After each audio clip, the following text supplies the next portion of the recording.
백주의 땅을 캄캄하게 하겠다 이렇게 얘기합니다. 지난 시간에 배운 대로 이웃과의 관계에서 하나님께 범죄함으로 땅이 저주를 받았다 그랬죠. 그게 첫 번째고, 두 번째 어떤 일이 벌어지냐면 그날에 내가 해로 대낮에 지게 하며 백주의 땅을 캄캄하게 하겠다 이렇게 말씀하십니다.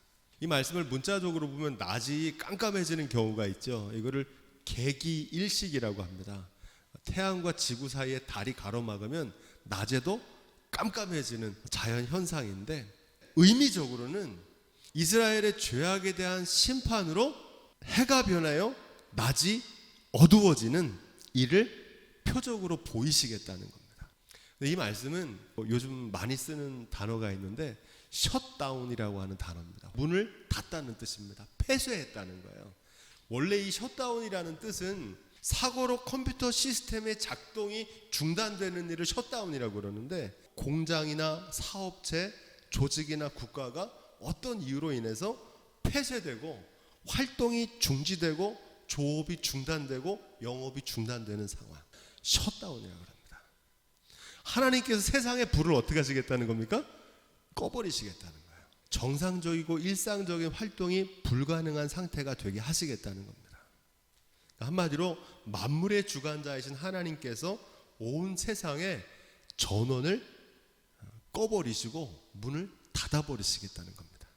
북이스라엘 나라를 셧다운 시키시겠다는 겁니다. 훗날 남유다도 셧다운 됩니다. 그 예루살렘 성전문도 하나님께서 어떻게 하십니까? 닫아버리십니다. 인생의 죽음을 뭐라고 얘기할 수 있냐면, 죽음이 우리 인생이 셧다운 되는 겁니다. 우리가 앞에서 배운 요엘서 2장 10절로 11절에 보니까 여호와의 날이 크고 심히 두렵도다. 당할 자가 누구이랴. 하나님이 치시면 당할 사람이 있습니까? 없습니까? 없어요. 하나님이 셧다운을 시키는데 그걸 누가 막을 수 있겠냐? 이런 말씀입니다. 자, 10절 말씀. 이 말씀에 절기가 애통이 됐다는 건 무슨 얘기냐면, 절기는 감사의 절기거든요. 기쁨의 절기예요. 그것이 애통이 될 거고, 노래가 애곡이 될 거라는 겁니다. 굵은 배를 입고 장송곡을 부르게 될 거라는 겁니다. 죽음을 예비하는 거죠. 대머리가 된다는 말은 큰 슬픔을 의미할 뿐만 아니라 노예라는 뜻이거든요. 독자들이 죽는 죽음, 미래가 없는 겁니다. 모든 희망이 끊어지는 곤고한 날과 같이 될 것이다 이렇게 말합니다. 여기서 중요한 것은 본래 하나님이 하시는 일이 뭡니까? 하나님은 어떤 일을 하시냐면, 슬픔 대신 희락을 주시고, 금신 대신 찬송을 주시고, 재 대신 화관을 절망에서 소망으로, 어둠에서 빛으로 인도하시는 분이거든요. 포로된 자에게 자유를 주시고 저는 자를 걷게 하시고 병든 자를 고치시는 게 하나님이 하시는 일이거든요. 근데 지금 어떤 일이 벌어집니까? 그와 정반대의 일이 벌어지고 있는 거예요. 북이스라엘의 멸망은 하나님이 의도하신 게 아니라는 겁니다. 하나님의 사랑과 긍휼이 부족해서가 아니고 하나님의 뜻과 은혜를 저버렸기 때문입니다. 자업자득입니다. 수없이 돌이킬 기회를 주셨잖아요. 에스겔도 보내셨죠. 호세아도 보내셨죠. 그전엔 이사야도 보내셨죠. 예레미야도 보내셨죠. 똑같은 말씀을 하나님의 사람들을 보내서 증거하셨고, 마침내 그 아들 독생자 예수 그리스도 다림줄을 보내서 이게 마지막 기회다, 이제 돌아오면 살고 돌아오지 않으면 죽는다까지는 말씀을 했는데도 회개치 않고 돌아오지 않아서 지금 망한 거예요. 그러니까 하나님께서 망하게 하신 게 아니라는 겁니다. 오죽했으면 하나님께서 그 사랑하는 백성을 버리셨을까? 구제불능이라고 합니다. 그러니까 하나님이 전지전능하시잖아요. 그 사랑이 끝이 없는 줄로 믿습니다. 근데 그 하나님도 어쩔 수 없는 사람들이 나와요, 성경에. 예수 그리스도의 보혈로 용서받지 못할 죄가 없다고 말씀드렸잖아요. 그 보혈의 공로가 크기 때문에. 근데 유일하게 용서받지 못하는 죄가 어떤 죄라 그랬습니까? 회개하지 않는 사람을 무슨 수로 용서합니까? 그래서 북이스라엘이 멸망하게 되었다. 11절 말씀입니다. 여호와의 말씀을 듣지 못하는 기갈이다 이렇게 말합니다. 몸에 양식이 필요한 것처럼 우리의 영의 양식도 있는 줄로 믿습니다. 마음의 양식이라고 그러거든요. 신명기 8장 3절에 보면 아주 유명한 말씀이 나옵니다. 사람이 떡으로만 살 것이 아니고 오직 하나님의 입에서 나오는 말씀으로 살 것이다. 예수님께서 이렇게 말씀하십니다. 사람은 떡으로만 사는 존재가 아니라 말씀으로 사는 존재다. 그렇다고 해서 말씀으로만 사는 존재가 아닙니다. 떡도 필요합니다. 창세기에서 하나님께서 사람을 창조하실 때 흙으로 사람을 빚으시고 그 코에 생기를 불어넣어 주시니까 비로소 생명, 리빙 빙, 살아있는 존재가 되었다. 이렇게 말합니다. 이걸 좀 다른 말로 얘기하면 사람은 몸을 가지고 있고요. 몸만 있는 게 아니라 뭐가 있습니까? 우리의 마음. 다른 말로 하면 우리의 영혼이 있다는 겁니다. 몸에 양식을 공급하는 것처럼 우리의 마음과 영혼에도 양식을 공급해야 되는 거예요. 강릉 중앙도서관에 가면 뭐라고 써 있냐면 책은 마음의 양식이다 이렇게 써 있어요. 가장 좋은 마음의 양식이 하나님의 말씀인 성경인 줄로 믿습니다. 최고의 양식이거든요. 영적이면서 동시에 물질적인 존재입니다. 물질적인 존재. 이 두 가지가 다 만족이 돼야 된다는 거예요. 근데 문제는 뭐냐면은 몸을 위한 양식에는 지나치게 관심이 많습니다. 영혼의 양식에 대해서는 관심이 없어요. 조금만 몸이 아파도 치료하고 걱정하잖아요. 마음이 아프고 영혼이 아픈 거는 방치해 둡니다. 자녀를 키울 때도 마찬가지입니다. 아이들의 지식과 몸, 학력에는 관심이 많은데 아이들의 심령에 대해서는 관심이 없어요, 부모들이. 인간의 삶은 마음과 몸으로 이루어지는데 이게 둘 다 중요합니다. 말씀만 중요하고 떡이 안 중요하다. 아니에요. 떡도 중요해요. 근데 떡보다 말씀이 더 중요한 줄로 믿습니다. 우선순위에 관한 얘기인 거예요. 왜 그렇습니까? 내 영혼이 잘된 같이 범사가 잘되고 강건해지거든요. 그래서 이게 더 먼저 와야 되는 겁니다. 더 정확하게 얘기하면 균형 잡혀야 되는 거예요. 몸에 대해서, 건강에 대해서 신경 쓰는 만큼 뭐에 대해 신경 써야 됩니까?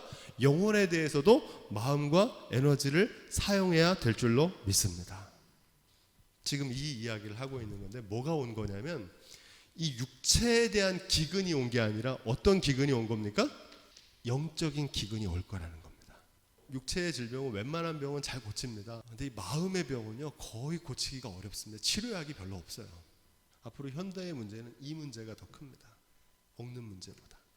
자, 12절 말씀을 구하려고 왕래하는데 찾아도 말씀을 구할 수 없더라는 겁니다. 양식을 구하려고 막 다니는데 양식을 찾지 못하는 것처럼 말씀을 구하려고 하는데 말씀을 찾을 수가 없는 그날의 그런 상황이 올 거라는 겁니다. 왜 이런 일이 벌어지냐? 두 가지인데요. 그 첫 번째는 말씀에 대한 무관심. 하나님의 말씀이 없어서가 아니라 하나님의 말씀을 듣지 못하는 겁니다. 왜 듣지 못하냐면 귀 기울이질 않는 겁니다. 늘 말씀하시거든요. 근데 이걸 못 듣는 거예요. 사무엘상 3장 1절에 보면 이런 말씀이 있습니다. 아이 사무엘이 엘리 앞에서 여호와를 섬길 때는 여호와의 말씀이 희귀하여 이상이 흔히 보이지 않았더라. 근데 그날 저녁에 하나님께서 사무엘을 부르십니다. 사무엘아, 사무엘아. 사무엘이 그런 경험이 처음이니까 엘리한테 가서 나를 부르셨습니까? 그럽니다. 그러니까 엘리 선생 부른 적이 없다. 곰곰이 생각해보니까 엘리도 왕년에는 하나님의 말씀을 들은 적이 있거든요. 한때 젊은 시절에는. 그러니까 엘리가 가르쳐 줍니다. 다시 누가 부르거든 이렇게 대답해라. 주여 말씀하옵소서 주의 종이 듣겠나이다. 하나님의 말씀을 못 듣는 거는 하나님의 말씀을 들으려고 하질 않는 거예요. 거기에 관심이 없는 겁니다. 온통 다른 소리에 가득 차 있기 때문에 하나님의 소리가 들리지가 않는 거예요. 세미한 소리가. 오늘날 말씀의 홍수의 시대라고 해도 과언이 아닙니다. 텔레비전을 틀어보십시오. 유명한 목사님들 큰 교회 실황 중계가 나오고 라디오를 켜도 하루 종일 말씀이 나옵니다. 동영상을 통해서 얼마든지 하나님의 말씀을 들을 수 있어요. 말씀의 홍수 시대인데 홍수 때에 맑은 마실 물을 찾기가 어려운 것처럼 많은 사람들이 영적인 기근을 겪고 있다는 사실입니다. 참 아이러니해요. 왜 그러느냐? 사실 말씀이 없는 게 아니라 말씀은 넘치도록 많이 주셨는데 세상의 시끄러운 소리에 빠져가지고 말씀을 듣는데 관심이 없는 겁니다. 귀를 기울이면 하나님의 세미한 음성이 들리게 될 줄로 믿습니다. 둘째, 왜 이런 일이 벌어지냐? 말씀을 찾아도 못 찾냐면 말씀에 대한 무지입니다. 읽지 않는 거예요. 성경을 몰라도 너무 몰라요. 왜 모르냐면 안 읽으니까. 제대로 배워본 적이 없어요. 우리의 믿음의 근거는 하나님의 말씀인 성경이잖아요. 근데 성경을 펼쳐놓고 말씀 위에 믿음이 세워져야 되는데 말씀을 덮어놓고 믿어요.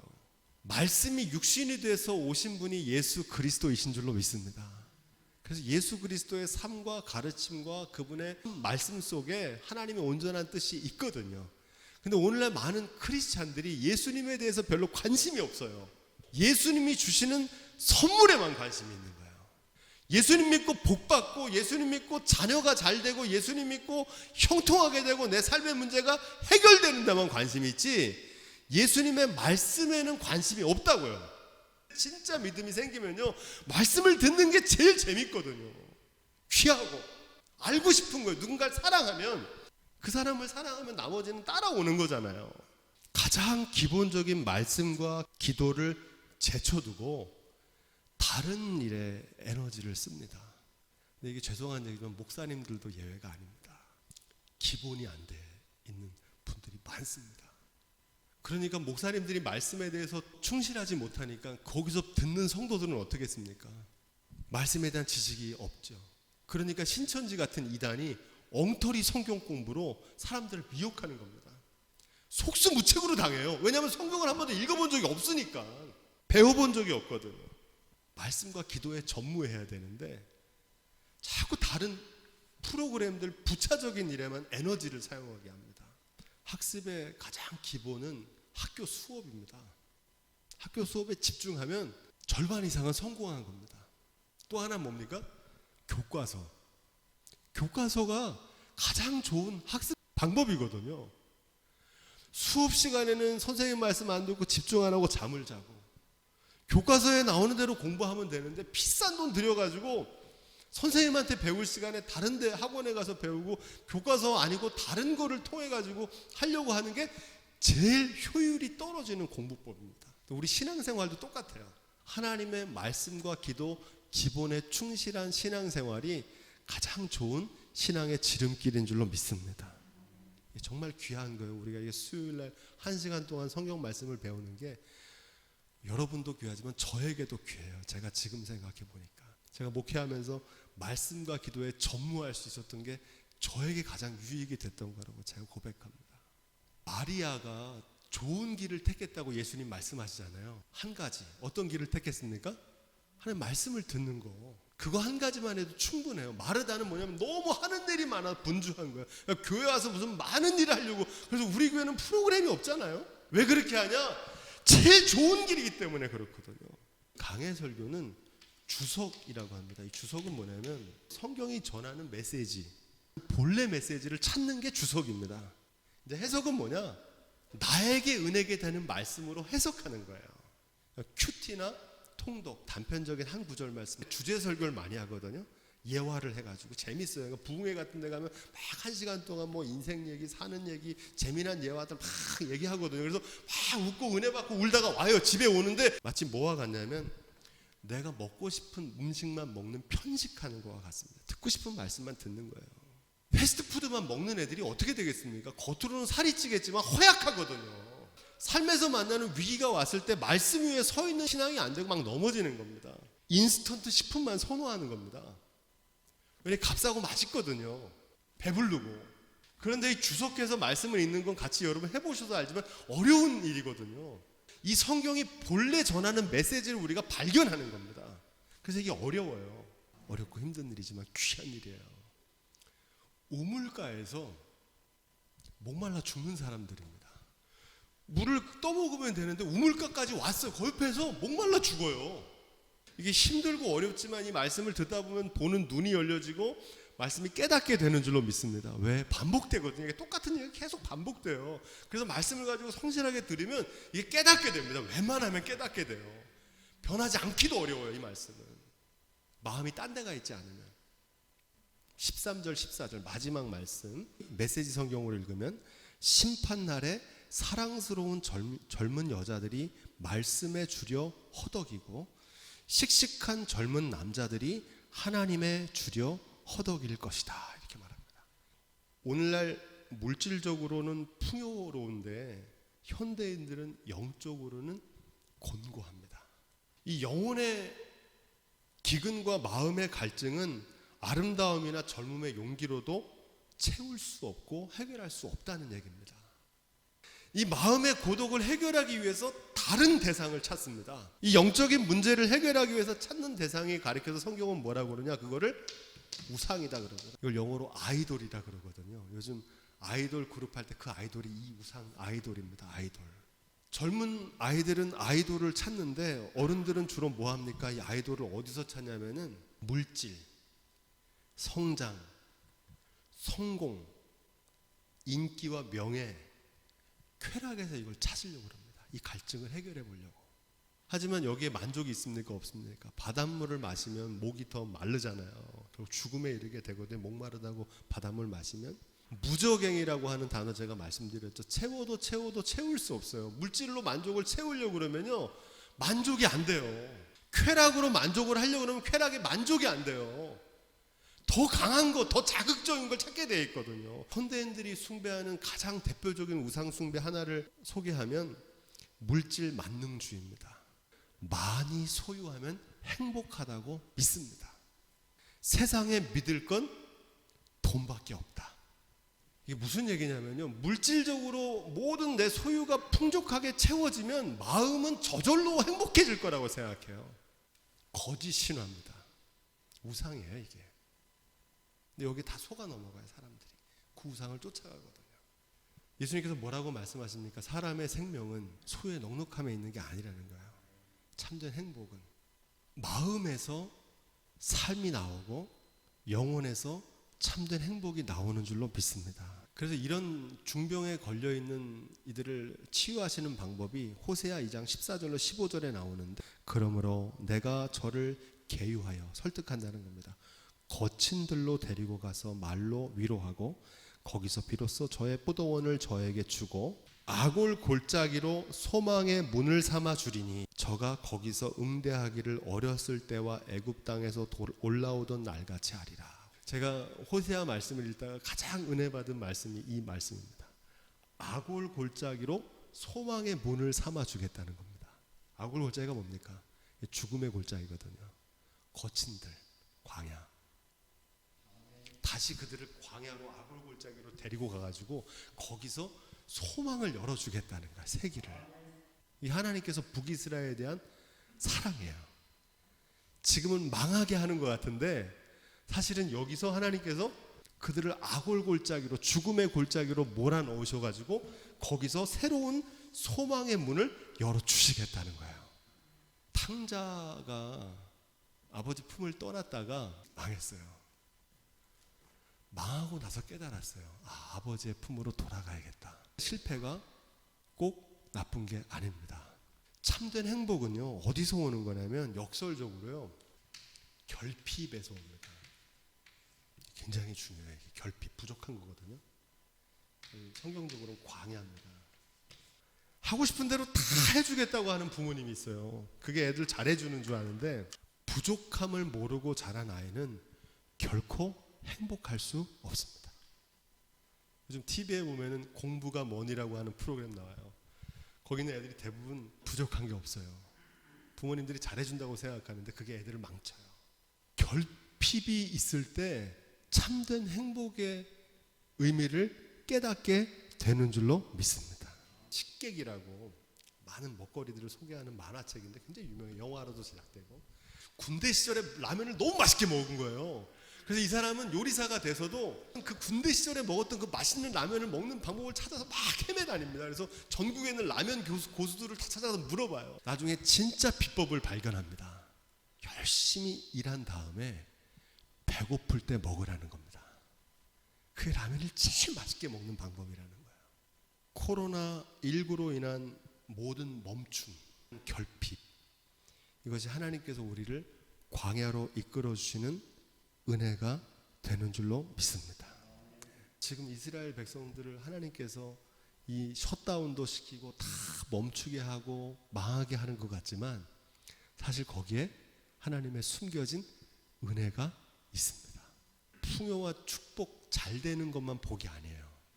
악올 골짜기로 소망의 문을 여시는 하나님의 구원의 역사가 저와 여러분 가운데 나타나기를 주님의 부탁을 드립니다. 더 좋은 건 뭐냐면 이 날이 오기 전에, 더 망하기 전에, 망하면 깨달을 텐데 망하고 깨달으면 너무 늦잖아요. 아직 기회가 있을 때, 아직 남아있을 때 그 은혜를 깨닫고 돌아올 수 있는 지혜가 있기를 주님으로 부탁을 드립니다. 그래서 아모스가 이 얘기를 하는 거, 그래서 호세아가 이 얘기를 하는 거, 그래서 우리가 이 수요일 저녁에 만나서 이 말씀을 거듭해서 듣는 거예요. 바라기는 이 지혜가 저와 여러분 가운데 있기를 다시 한번 주님의 이름으로 부탁드립니다.